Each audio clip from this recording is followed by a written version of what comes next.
So, welcome. I just thought I would pop in live for members of Sparkle on Substack to talk about Testimonial Tuesday, gathering blurbs, gathering recommendations for your work and where to use them. I also wanted to talk to you guys about how deeply impactful it is to read other people's words about your work.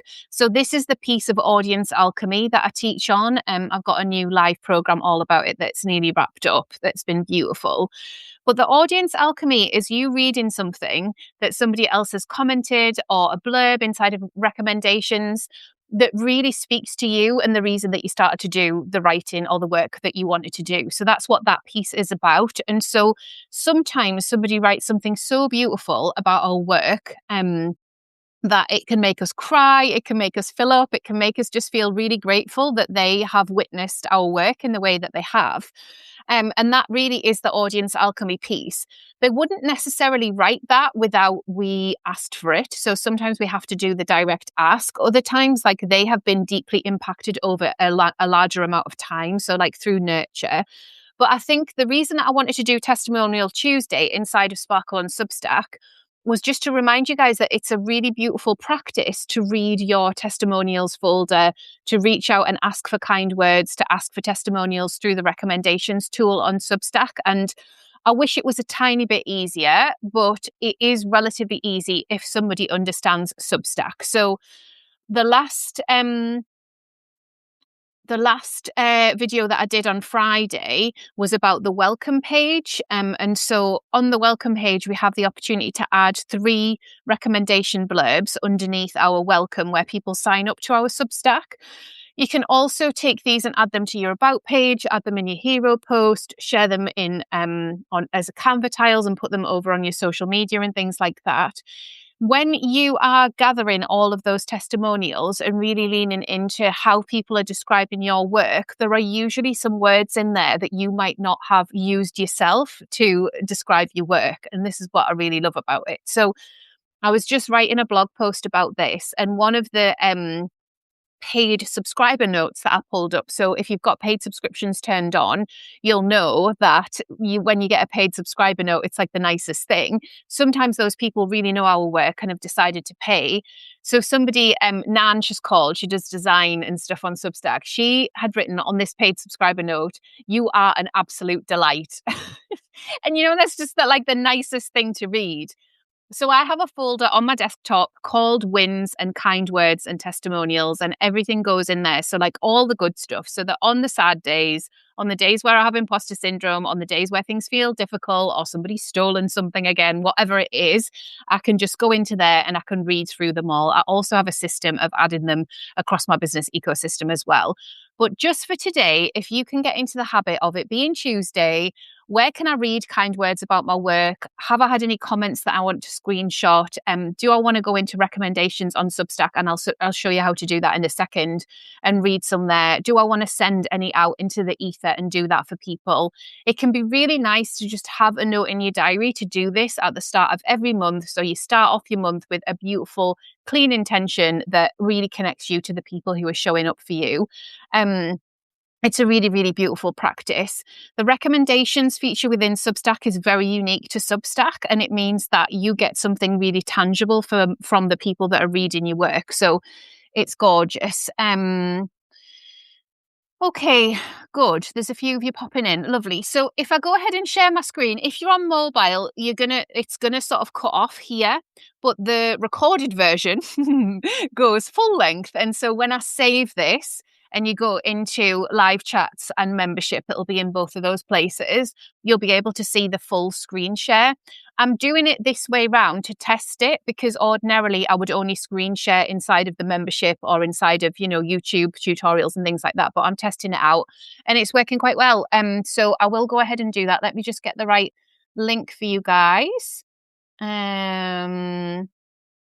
We're going to go into Creatively Conscious just because I've not looked at that for ages. And I would actually quite like to have a little look as part of my Testimonial Tuesday. I think that'll be a really nice thing to do. Right. Let's get back here, share screen, this one. Okay. So if you were at the live on Friday, you'll have seen me share this already. And this is our recommendations page. So there's no cursor or anything that you guys can see, I don't think, but recommendations has a little star next to it on the left-hand side in our settings page. And these are all the people that have recommended my paid newsletter, Creatively Conscious. There's 228 of them. That has driven 2,603 recommendations. And so I like to look at this because sometimes the emails, we miss them, or they don't come through or whatever, they go into junk. And so I like to see who's there. Like, are these colleagues that I would want to collaborate with? Are these people who I think should be in my space, who I think should be in my Substack space? Like, how does all of that work? So first of all, it's the people, right? So I recognize every single name on here. Like, I recognize the name of their publications, yes, but I know who they are behind that first page of recommendations. And that isn't unique to me. Like, usually the crossover with the people that you recommend, who recommend you, there's a tight fit there in terms of them being your type of audience, your type of collaborator, somebody that you would really like to work with. So we can go on and we can click through and have a look at more people. I recognize all of these as well. So spend a lot of time on Substack with my lovely colleagues. And then the outgoing recommendations here. So this is where I can add a recommendation for someone else. So it can be hard to think of people that you've been reading and enjoying. So you could just have your Substack app open at the same time and just have a look through your inbox and think, oh, who have I been enjoying? Who have I been reading? And so you can add people in there. You can also, it's got some suggested there. So I can really easily recommend Rebecca Campbell. Absolutely love our work. I don't, here's Lex. Yeah, I do recommend Lex. I don't really know about all of these others. Michaela, yes.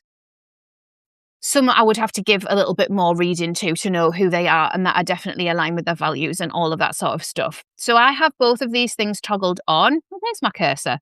Inclusion recommendation digest, show recommendations on homepage, and then I'm going to manage the blurbs. So when I go through to the blurbs, then this is where the text will be that we can add to our welcome page, which I was showing you last week. Now, the other lens that I want to give you on this is for your kind words folder on your desktop. So saving these for the kind words on your desktop, or for writing them for other people and hoping that they recommend you back and have some time to write the blurbs as well. You can even do a shout out in your community or put it at the end of a post. I'm gathering more recommendations for my work. It means a lot to me. If you would be happy to go into your settings, into recommendations and recommend my work, I'd deeply appreciate it. So you can ask for that. And then obviously you can add these onto your welcome page if you want to add them onto your welcome page. With the lens of understanding, and this is a question that's popped up a lot recently, of these people taking the time out to recommend my work and then me questioning who from these people might pay for my Substack. So that's like the specific lens that I want to bring to the work today. So here is Sophie, for example, at Finding Simple and Calm. I love Claire's take on slow living. Her creativity and well-being posts are infectious and her Substack tips are inspiring. I get so much from subscribing to Claire's Substack. So I know Sophie in real life. Sophie was my VA for a little while. She's definitely paid for my Substacks in the past. She's definitely been part of my world. Sophie is definitely like my ideal paid subscriber. She's a mum. She's a business owner. She's doing all of the juggle. So she's definitely somebody. And just holding Sophie in my head can be really helpful when I come to turn on paid. Obviously, I'm a long way down that journey, but I'm just giving you it from the off. So Katie said, I love Claire's writing and her calming influence on my Substack life. No finer cheerleader, 10 out of 10. So Katie's lovely. I know her in real life. She's a Diamond member. She's somebody that before I was doing this work on Substack, I knew and I could see that there would be a gorgeous fit for her to have a Substack presence. So my passion for getting Katie into the Substack ether wasn't about me being paid by Katie. It was genuinely just like cheerleading for the platform and seeing that she would really like it as a business owner. So I could go on and on and on, but these really help when you know what people think of your work and where the fit might be. Let me go big again and stop sharing for now. Reading these over and over and understanding the resonance and where your work is meeting your ideal reader, your ideal audience member, gives you the access of when then people want to come over to paid. Sometimes the barrier is they don't understand Substack well enough. Sometimes the barrier is they haven't had enough time with you. Sometimes the barrier is that you were given way too much for free, so it doesn't seem incentivized for them to want to go deeper or pay you for your work. But they are all people that are there that recommend your work, that say beautiful things, that also add social proof to the other people that might want to pay for your work. So I wanted to just give you that lens to think about today, just as a different way in. I know some of you have made the bold move of turning on paid. Some of you are leading towards it. Some of you feel ready. And all of the depth that we have from understanding who is subscribed for free and what actions they're taking is going to give us that next kind of insight into what we do behind the paywall and what we want to do. Remembering that if we are paywalling in any way and we're just starting, that might be just 1, 2, 3 people to start with. So quite often I'll say to people, have you got people in mind that you would want to comp in for a month just to get the vibes going, just so that you've got actually like a collection of people that have got some space with you behind the paywall. So Marie's saying, I have a nice blurb from Nance and I didn't even notice because I didn't know it was there. Love that. Love that. This is why we do it. So gorgeous. Yes. And so you doing the work. So this is literally the only way that I've come at this. So me doing the work and writing the blurbs and then teaching other people to write the blurbs has meant that I have over 10,000 subscribers on Sparkle on Substack through recommendations, because I've taught people how to use it. And that isn't me as a Substack educator, or obviously there is that lens, but it's more so like, I think this is a gorgeous tool and I think we should all be using it, and we should all be going deeper with supporting each other and writing beautiful things about each other. If you don't know what to write, like you saw me, I just pressed the recommendation button. I'll go back and do that later.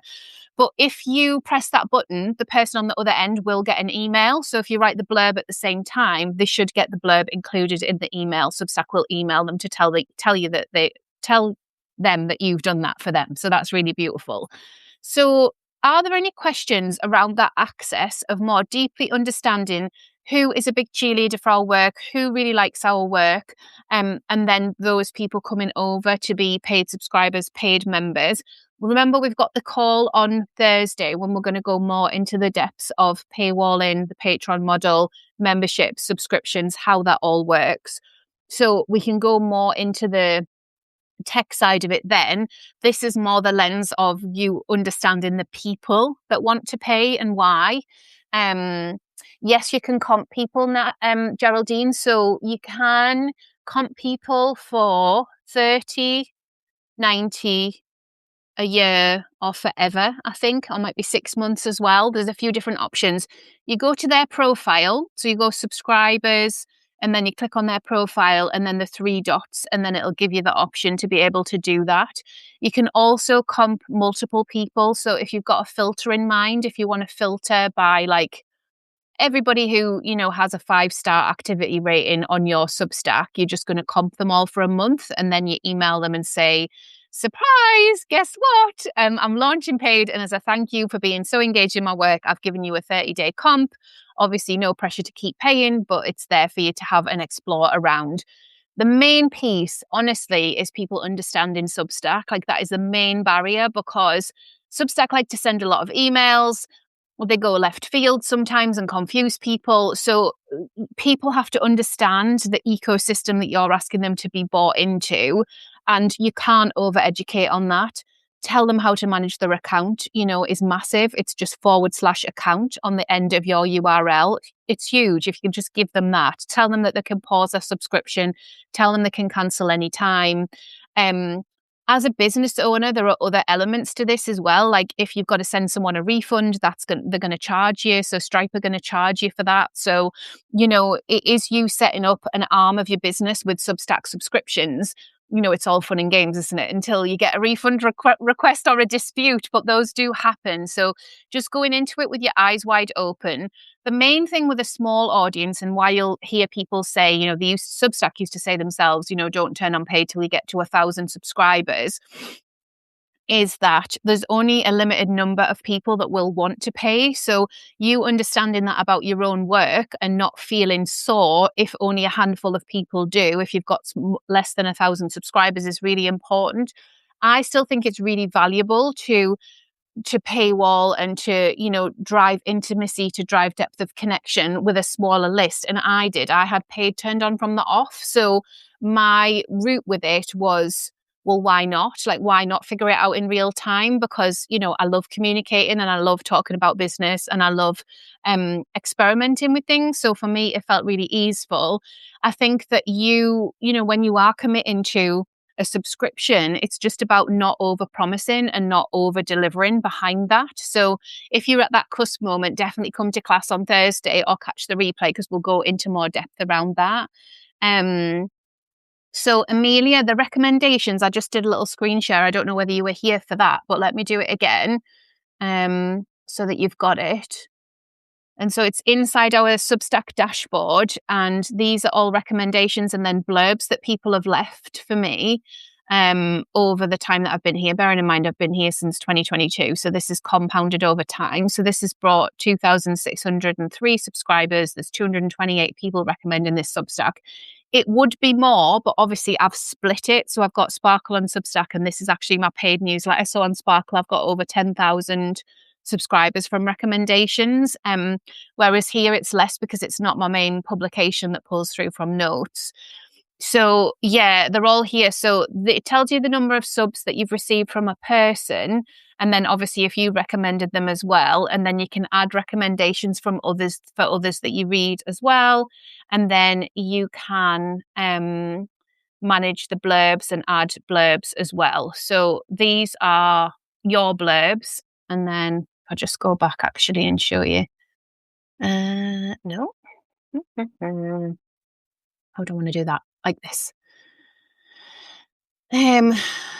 With these, you would press the three little dots and then you can edit. So I'm not sure if I've said anything about Emma. Yeah, so I've said I love Emma for keeping it real and just the yellow and the ambition and all out honesty of living and being in an online world and staying sane. So that's not necessarily something that I would write now. Like after I've met her, I'll probably write something a bit more personal. But at the time, I didn't know her. I just had a parasocial relationship with her. And so that's what I've written. So I could definitely update that and write a different blurb for Emma. You can add these, like I said, to your welcome page. So if you have a really high profile blurb, like I've got one from Beth Kempton, that I have on my Sparkle on Substack welcome page. So the way that you find that is you go, I did this in Friday's live as well, if you guys want to check that out. But you just put welcome into the URL. You can't see that, can you? No. Anyway, basically, let me see if I can swap it over. I'll just swap it over this way because I can't work out how to toggle yet. There we go. So this is your welcome page. So you put your Substack URL and then /welcome. And then these are the blurbs that I've added to Sparkle. There's Beth Kempton's lovely recommendation from our work, which means the world. So if you've got one that's quite high profile or something that really resonates, you know that you've got that crossover of audience. So if you go to your audience, you can see who you are mostly crossing over with in terms of audience. That one makes a whole lot of sense for me. This one, Hunter's not really around anymore, actually, but she was really prolific on Substack for a while there. And then I love Jenna's work as well. So these are all mothers as well, which there is a through line in my work that there might be a motherhood line where people are inspired that I do this work and I'm also managing young kids and stuff like that. So that was a filter that I definitely thought about. These haven't been updated in a long time. So I could go back through, do my gratitude practice and add new ones in. I just haven't got to it, I guess. Gorgeous. Okay. Hopefully that is helpful for you guys. Thank you all for coming on. But I just wanted to do a quick live ahead of our class on Thursday because I know some of you are on the cusp of turning on paid, doing the paywalled thing, and it's very exciting. But there's that little nugget that I could give you before you come to class where if you have got any recommendations or you want to play Testimonial Tuesday with us, it's a really gorgeous thing to do because it just gives you more insight into who's showing up and who deeply connects with your work. So I hope that's helpful, and I will see you all again on Thursday for class. This replay will be up. It'll just take about half an hour or so. And then if you missed anything, you can watch it on replay. Thanks, guys. See you soon.